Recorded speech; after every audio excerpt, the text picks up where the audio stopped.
दोस्तों, गर्मियों में जब बाहर की सड़कें और वातावरण आग उगल रहा होता है, तब हम अपने कमरे के अंदर एक बटन दबाते हैं और हमारे कमरे का तापमान 16 से 18 सेल्सियस तक पहुंच जाता है, जो कि शिमला के तापमान के बराबर होता है। क्या आपने कभी सोचा है कि आपके घर के बाहर लगा एसी का आउटर यूनिट उबलते पानी जितना गर्म अर्थात 70 से 80 सेंटीग्रेड और अंदर का जो हमारा कमरा होता है वो बर्फ जैसा ठंडा कैसे हो जाता है। अर्थात एसी के दो पार्ट होते हैं, एक तो बाहर रखा होता है जो कि यहाँ पे आप देख सकते हैं। तो ये जो बाहर का यहाँ पे पार्ट रखा होता है, मैं यहाँ पे आपको दिखाता हूँ। ये जो बाहर का पार्ट रखा है ये 80 सेंटीग्रेड तक पहुंच जाता है, वहीं पे कमरा हमारा जो होता है 16 सेंटीग्रेड पहुंच जाता है। तो ये कैसे पॉसिबल होता है? सच तो ये है कि एसी असल में कोई ठंडा या ठंडक पैदा नहीं करता है, या बहुत बड़ा मिथ है। अर्थात सभी लोग सोचते हैं कि एसी ठंडा करता है, ऐसा कुछ नहीं, ये एक बहुत बड़ा मिथ है। आज हम एयर कंडीशनर की उस जादुई दुनिया में चलेंगे जहां थर्मोडायनेमिक्स और इंजीनियरिंग इंजीनियर्स मिलकर जो होता है आपकी गर्मी को जो होता है लिटरली घर के बाहर फेंक देते हैं। अर्थात क्या होता है एक्चुअल में, थर्मोडायनेमिक्स और इंजीनियर लोग आपके कमरे की जो है गर्मी को बाहर निकाल देते हैं। आप थोड़ा सा आगे बात करते हैं कि हम आज के वीडियो में कौन-कौन से टॉपिक सबसे पहले कवर करेंगे। तो सबसे पहले तो हम देखेंगे एसी का असली विज्ञान क्या होता है, अर्थात ठंडक नहीं, गर्मी का निष्कासन होता है। फिर हम देखेंगे एसी का दिल अर्थात कंप्रेसर कैसे काम करता है। फिर हम देखेंगे रेफ्रिजरेटर गैस और कंडेंसर अर्थात गर्मी बाहर फेंकने की प्रक्रिया क्या होती है। फिर हम देखेंगे मैजिशियन अर्थात एक्सपेंशन वाल्व और इवापोरेटर क्या होता है, उस पर हम बात करेंगे। फिर हम देखेंगे स्प्लिट एसी और विंडो एसी में और इन्वर्टर टेक्नोलॉजी का सच क्या है, इसको भी हम समझने की कोशिश करेंगे। तो ये काफी वीडियो इंपॉर्टेंट रहने वाला हर एक व्यक्ति के लिए जो कि गर्मियों में अपने घर में एसी लगाना चाहते हैं। तो कौन सी इन्वर्टर एसी लगाएं, स्प्लिट एसी लगाएं या विंडो एसी लगाएं, कौन सी लगाना है, इस पर भी हम बात करने वाले हैं। तो सबसे पहले बात करते हैं कि आपको जानकर ये हैरानी होगी कि दुनिया का पहला मॉडर्न एसी जो है इंसानों की सुख सुविधा के लिए नहीं बनाया गया था। अर्थात तो एसी जो पहला बनाया गया था वो लोगों की सुख सुविधाओं के लिए बिल्कुल नहीं बनाया गया था। साल 1902 में विलिस कैरियर नाम के एक इंजीनियर ने इसे एक प्रिंटिंग फैक्ट्री के लिए इन्वेंट किया था। अर्थात वहां पे प्रिंटिंग मशीन थी, तो वहां पे उसने प्रिंटिंग फैक्ट्री के लिए उसको ठंडा करने के लिए इसका इन्वेंशन किया था। फैक्ट्री में बहुत ज्यादा नमी थी, नमी की वजह से पेपर फैल रहे थे और रंगों की छपाई खराब हो रही थी। भाई नमी ज्यादा थी तो क्या रहते, पेपर फैल रहे थे जिस कारण से प्रॉब्लम हो रही थी। तो इस नमी कंट्रोल करने के लिए बनाया गया था, लेकिन जल्द ही दुनिया को समझ आ गया कि यह मशीन इंसानों के रहने का एक तरीका बदल सकती है। अर्थात बनाई तो ये मशीन के लिए गई थी, फोटो कॉपी वगैरह के लिए, लेकिन लोगों ने समझा कि ये तो हमारे काम में भी आ सकती है। सबसे बड़ा मिथक आज के दिमाग में सभी लोगों के रहता है कि एसी आपके कमरे की हवा में ठंडक नहीं मिलाता है। अर्थात ऐसा मान के चलो कि सभी सोचते हैं कि आपके कमरे में एसी ठंडक हवा मिलाता है, लेकिन ऐसा बिल्कुल भी गलत है। एसी असल में एक हीट ट्रांसफर मशीन है।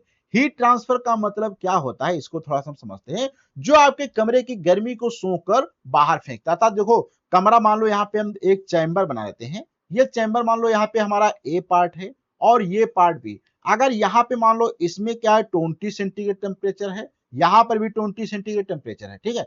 अब अगर आप सोचो तो यहाँ पे आपको क्या करना है, इसको मान लो तापमान यहाँ से बाहर निकाल दो। क्या निकाला, यहाँ का 20 सेल्सियस का अगर आप मान लो कम करते यहाँ पे मान लो 10 सेल्सियस कर देंगे, तो जैसे ये 10 सेल्सियस यहाँ पे पहुंचेगा तो बाहर ये निकाल रहोगे हीट, तो यहाँ पे क्या हो जाएगा 10 20 और क्या हो जाएगा यहाँ पे 30 सेल्सियस पहुंच जाएगा। तो अंदर का तापमान आपने क्या किया, तापमान कम कर दिया था, अंदर की हीट को निकाल कर आपने बाहर फेंक दिया और बाहर का फिर इस प्रकार से टेम्परेचर और ज्यादा बढ़ जाएगा। इसे ऐसे समझिए, अगर आपका कमरा मान लो गर्म पानी की बाल्टी की तरीके से, कैसा है, गर्म बाल्टी की पानी तरीके से, जो एसी उसे बर्फ नहीं डालता बल्कि उस गर्म पानी को धीरे धीरे बाहर निकाल देता है। जब तक कमरे की सारी गर्मी बाहर नहीं निकल जाती है यह साइकिल चलती रहती है। एक हीट रिमूवल की असली साइंस यही होती है। अर्थात तो हर एसी में कंट्रोल लगा होता है कि आप अपने कमरे की कितनी हीट निकालना चाहते हैं, 30 सेल्सियस, 40 सेल्सियस, अर्थात ये आप टेम्परेचर सेट कर देंगे, उतना ही टेम्परेचर आपके कमरे का मेंटेनेंस रहेगा, उससे ज्यादा बढ़ते ही वो हीट को बाहर निकाल देता है। मेन काम यही एसी का होता है। आप थोड़ा सा आगे बात करते हैं। अगर एसी एक इंसानी शरीर है तो कंप्रेसर उसका धड़कता हुआ दिल है या आउटर यूनिट में लगा होता है। अर्थात अगर हम इस मशीन को अपने शरीर से बात करें तो यहाँ पे एसी की अगर बात करें तो एसी क्या है, एक पूरा मशीन है जैसे कि हमारा शरीर होता है, और एसी के अंदर एक कंप्रेसर लगा होता है जैसे कि हमारे शरीर के अंदर एक हार्ट अर्थात दिल होता है जो कि लगातार धड़कता रहता है। ऐसे ही एसी मशीन के अंदर कंप्रेसर लगातार काम करता रहता है। इसका काम पूरे सिस्टम में रेफ्रिजरेटर गैस जो एसी का खून होता है को पंप करना और सर्कुलेट करना होता है। जैसे कि हमारा हार्ट क्या करता है, हमेशा खून को पूरे शरीर के अंदर सर्कुलेट करता रहता है। इसी प्रकार से एसी या रेफ्रिजरेटर के अंदर जो लगा होता है यहाँ पे कंप्रेसर, वो पूरे जो होता है सिस्टम के अंदर हमेशा गैस को कंप्रेस करता रहता है। कंप्रेसर लो प्रेशर गैस को खींचता है और उसे बहुत ताकत के साथ में दबाता है। फिजिक्स का एक बहुत ही अच्छा नियम है कि जब गैस को दबाया जाता है तो उसका प्रेशर और तापमान दोनों बहुत तेजी से बढ़ते हैं। क्या होता है, जब गैस को बहुत तेजी के साथ में एक पास दबाया जाता है तो उसका तापमान और प्रेशर बहुत ज्यादा बढ़ जाता है। यहां से निकलने वाली गैस आग की तरह गर्म होती है, लगभग 80 सेंटीग्रेड तक ये गर्म हो जाती है।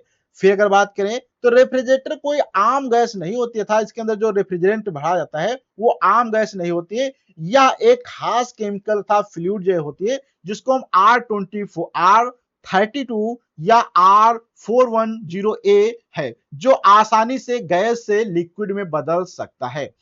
यह गैस बार बार अपना रूप बदलकर कमरे की गर्मी को सोखती है और सबसे खास बात यह है कि यह गैस कभी जो है खर्च नहीं होती है, यह एक बंद पाइपलाइन में घूमती रहती है। था जैसे यहाँ पे आप देख सकते हैं, ये पाइपलाइन में गैस हमेशा घूमती रहती है, वो गर्म वाले वातावरण को ठंडी की तरफ इस प्रकार से ये हमेशा घूमती रहती है पाइप के अंदर, और ये गैस कभी खत्म भी नहीं होती है। और बात किया जाए तो अगर एसी की पाइपलाइन पूरी तरह सील्ड हो तो यह गैस सालों साल चल सकती है। अगर गैस पाइप में कभी लीकेज ना हो तो ये गैस जो है बहुत लंबे समय तक चलती रहती है। अब बात करें तो कंप्रेसर से निकली सुपर हॉट गैस अब कंडेंसर कॉइल में जाती है, अर्थात जब यहां से बहुत ज्यादा हीट होती गैस तो ये कहा जाती है कंप्रेसर कॉइल में जाती है, कंडेंसर कॉइल में। यह कॉपर तांबे की बनी होती है क्योंकि तांबा बहुत तेजी से गर्मी को सोखता है और छोड़ता है। देखो तांबा क्या बहुत ही अच्छा कंडक्टर होता है हीट का, इसलिए बहुत जल्दी उष्मा को सोखता है और छोड़ता है। आउटर यूनिट का पंखा बाहरी जो होते हैं हवा को इस गर्म फाइल्स पर फेंकता है जिससे गैस की गर्मी हवा में उड़ जाती है। अर्थात ये बाहर आपने देखा होगा इसी में इस प्रकार का एक लगा होता है जो कि हीट बाहर की तरफ फेंकता रहता है। जैसे जैसे गैस ठंडी होती है वह भाप से पानी में बदलने लगती है जिसे कंडेंसेशन प्रोसेस कहा जाता है। अब यह एक हाई प्रेशर गर्म लिक्विड बन चुका है लेकिन अभी भी कूलिंग के लिए तैयार नहीं है। अर्थात ये बहुत ठंडा तो बन चुका है लेकिन अभी भी ये कूलिंग के लिए तैयार नहीं है। अर्थात ये क्या होता है, जब गैस कंप्रेस होती है तो ठंडा होकर यहाँ पे पानी में कन्वर्ट होने लगती है, लेकिन अब ये कमरे को ठंडा नहीं करेगा। अब एंट्री होती है एसी के सबसे जीनियस हिस्से की, जिसे हम एक्सपेंशन वाल्व या कैपिलरी ट्यूब कहते हैं। एक्सपेंशन वाल्व या कैपिलरी ट्यूब कहते हैं। अब यहाँ पे होता क्या, अगर इसकी बात करें तो यह सिस्टम का प्रेशर मैजिशियन होता है। इसका रास्ता सुई कितना पतला होता है आप समझ सकते हैं। ये जो होता है एक्सपेंशन वाल होता है जिसे प्रेशर मैजिशियन कहते हैं। यहां पे देख सकते हैं हाई प्रेशर के साथ में लिक्विड होता है और इधर क्या होता है, लो प्रेशर के साथ में लिक्विड होता है। तो यह सिस्टम का प्रेशर होता है, इसका रास्ता सुई जितना पतला होता है, बहुत महीन होता है। जब हाई प्रेशर लिक्विड इस पतले रास्ते से गुजरता है तो उसका प्रेशर अचानक से गिर जाता है। एक्चुअल में क्या होता है, जब हाई प्रेशर की गैस एक पतले रास्ते से अगर अचानक गिरती है जिधर बहुत ज्यादा प्रेशर कम होता है, तो अचानक प्रेशर गिरने से क्या होता है, बिल्कुल जो होता है डियोरेटर स्प्रे की तरह जब प्रेशराइज्ड लिक्विड अचानक बाहर आता है तो कैन ठंडी हो जाती है या वाल्व लिक्विड को बर्फीले ठंडे रूप में बदल देता है। जैसे कि आपने देखा होगा इस प्रकार के स्प्रे होते हैं, उनको छोड़ेंगे तो वहां पर ठंडक आपको महसूस होती है। इसी प्रकार से एसी में क्या होता है, हाई प्रेशर से लो प्रेशर की तरफ बहुत पतले रास्ते से जब इसको गुजारा जाता है तो इधर एक्सपेंशन होने से यहाँ का ये रास्ता बहुत ही ठंडा हो जाता है, जिससे ये पूरा यहाँ का पाइप आप देखेंगे ठंडा हो जाता है। अब यह बर्फीला ठंडा रेफ्रिजरेटर अब इंडोर यूनिट अर्थात इवापोरेटर कॉइल में पहुंचता है। कहां पहुंचता है? इवापोरेटर कॉइल जो होता है वहां पे पहुंचता है। और इंडोर यूनिट का ब्लोअर आपके कमरे की गर्म हवा को खींचकर इन जो ठंडी कॉइल्स के ऊपर से गुजारता है, अर्थात गर्म हवा को खींचता है और क्या करता है, इस ठंडी कॉइल के ऊपर से गुजारता था। इधर से गैस खींचेगा और इधर इसके ऊपर से गुजारेगा। अब ये कॉइल तो बहुत ठंडी होती है, तो साइंस का नियम है कि गर्मी हमेशा गर्म जगह से ठंडी जगह की तरफ भागती है। कॉइल हवा की गर्मी सोख लेता है और ये गर्म होता है, गर्म से ठंडा आता है, इसलिए हवा को सोख लेता है और फिर बिना गर्मी वाली या यही ठंडी हवा वापस आपके चेहरे पर फेंकी जाती है और आपको जो है शिमला का जैसे एहसास होने लगता है। अर्थात शिमला में जितनी ठंडी रहती है वैसी आपको ठंडी महसूस होने लगती है। अब बात करते हैं, दोनों एसी एक ही साइंस पे काम करते हैं। देखो, दो प्रकार की एसी होता है, एक होता है विंडो एसी, एक होता है हमारा स्प्लिट एसी। दोनों एसी एक ही सिद्धांत पे काम करते हैं। विंडो एसी में कंप्रेसर, कंडेंसर और इवापोरेटर सब एक ही वाल्व में पैक होते हैं। या सस्ता होता है, लेकिन कंप्रेसर कमरे में होने के कारण शोर बहुत करता है। अर्थात तो सारी चीजें एक पास में होती है इस वाले एसी में, लेकिन कंप्रेसर का सब एक ही जगह होता है, तो इसलिए शोर भी काफी ज्यादा करता है। वहीं पे स्प्लिट एसी इस सिस्टम को दो हिस्सों में बांट देता है। शोर करने वाला कंप्रेसर आउटर यूनिट घर के बाहर होता है और ठंडी हवा देने वाला हिस्सा यूनिट घर के अंदर होता है। इसलिए स्प्लिट एसी बेहद शांत, सुंदर और ज्यादा एफिशिएंट होते हैं, हालांकि इन्हें लगाना थोड़ी मुश्किल होती है। अब थोड़ा सा बात करते हैं, आपने अक्सर देखा होगा कि एसी के पाइप से लगातार पानी टपकता रहता है। क्या एसी पानी बनाता है? ऐसा आपने सोचा होगा, तो ये बिल्कुल गलत है। इसको थोड़ा समझते हैं कि पानी एसी नहीं बनाता है, ये क्यों नहीं बनाता है। देखो, जब कमरे की गर्म और नमी वाली हवा एसी की ठंडी कॉइल से टकराती है तो हवा की नमी पानी की बूंदों में बदल जाती है। अर्थात जैसे कि आपने देखा होगा, जब भी कभी आपने कोल्ड ड्रिंक अगर फ्रिज से ठंडी कोल्ड ड्रिंक को निकाल कर बाहर रखेंगे तो वातावरण के अंदर जो पानी की नमी होती है वो बोतल के संपर्क में आती है और वो धीरे धीरे क्या होती है, कंडेंस होकर था पानी की बूंदों में बनकर वो इस प्रकार से नीचे बहने लगती है। लेकिन आपने देखा होगा कि पानी जो होता है बोतल के अंदर से नहीं आता है, वो वातावरण का पानी होता है। बोतल के अंदर जितना पानी होता है वो फिक्स रहता है। ठीक वैसे ही फ्रिज से निकली गई ठंडी पानी की बोतल इस प्रकार से होता है। अब थोड़ा सा आगे बात करते हैं कि एसी की गैस खत्म हो गई तो दोबारा भरवानी पड़ेगी, या मैकेनिक का सबसे आम डायलॉग होता है। अर्थात लोग कहते हैं अगर इसमें गैस खत्म हो गई तो आपको बढ़ानी पड़ेगी। लेकिन सच्चाई यह है कि एसी की गैस कभी खर्च नहीं होती है, क्योंकि वह जलती नहीं है। वह सिर्फ एक बंद पाइपलाइन में लिक्विड से गैस और गैस से लिक्विड में बदलती रहती है। गैस खत्म नहीं होती है। गैस केवल तभी खत्म होती जब कॉपर जो है पाइप में कहीं जंग लग जाए, जो कोई ज्वाइंट टूट जाए या लीकेज हो जाए। लीकेज ठीक किए बिना गैस भरवाना भी पैसे की बर्बादी है। अगर मान लो गैस में कहीं लीकेज पाइप में है तो आपको सबसे पहले उस लीकेज को भरना है, कमजोर अच्छा कराना है, फिर गैस आपको भरानी है। अब बात करते हैं इन्वर्टर और ऑन एसी में असली फर्क क्या होता है। देखो, दो प्रकार की एसी होती है, एक इन्वर्टर ऑन होती है, एक बिना इन्वर्टर की।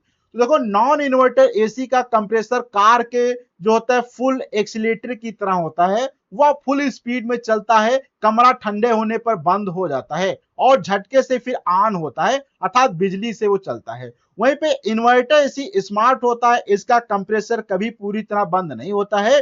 कमरा ठंडा होने पर यह अपनी स्पीड धीमे कर लेता है और जरूरत के हिसाब से स्पीड बदलता रहता है। अर्थात स्मार्ट इसके अंदर पावर मॉड्यूल लगा होता है। इससे तापमान तो स्थिर रहता है और बिजली का बिल भी काफी कम आता है। अगर एसी इतना शानदार है तो पर्यावरण वैज्ञानिक इसे खतरे अर्थात इससे क्यों डरते हैं? इसके दो बड़े कारण हैं। सबसे बड़ा कारण है कि बिजली की भारी खपत होती है। दुनिया में ज्यादा बिजली आज भी कोयले से बनती है, जिससे बहुत ज्यादा कार्बन इमिशन होता है। वहीं पे बात करें दूसरा, तो रेफ्रिजरेटर गैस जो होती है था CFC और HFC पुरानी गैसें जो हमारी पुरानी गैसें ओजोन परत को नष्ट कर रही हैं। आज की मॉडर्न गैस जो कि R32 ओजोन के लिए सुरक्षित है, लेकिन अगर ये लीक हो जाए तो इसमें ग्लोबल वार्मिंग ना बढ़ाने की बहुत क्षमता होती है। जिस मशीन को हमने गर्मी से बचाने के लिए बनाया था, वही मशीन दुनिया को और गर्म कर रही है। तो दोस्तों, अगली बार जब आप रिमोट उठाकर एसी ऑन करें तो कमरा ठंडा होने लगे तो याद रखिए कि यह कोई साधारण हवा ठंडी करने वाली मशीन नहीं है। यह कंप्रेसर की ताकत है, कंडेंसर की हीट रिजेक्शन है, एक्सपेंशन वाल्व का जादू है और थर्मोडायनेमिक्स का एक मास्टरपीस है। आपके आराम के पीछे हर सेकेंड एक बहुत बड़ा विज्ञान काम करता है। अगर आपको यह इंजीनियरिंग का सफर पसंद आया हो तो वीडियो को लाइक करें, चैनल को सब्सक्राइब करें। हम मिलते हैं किसी नए टॉपिक के साथ में अगले वीडियो में। जब तक के लिए धन्यवाद।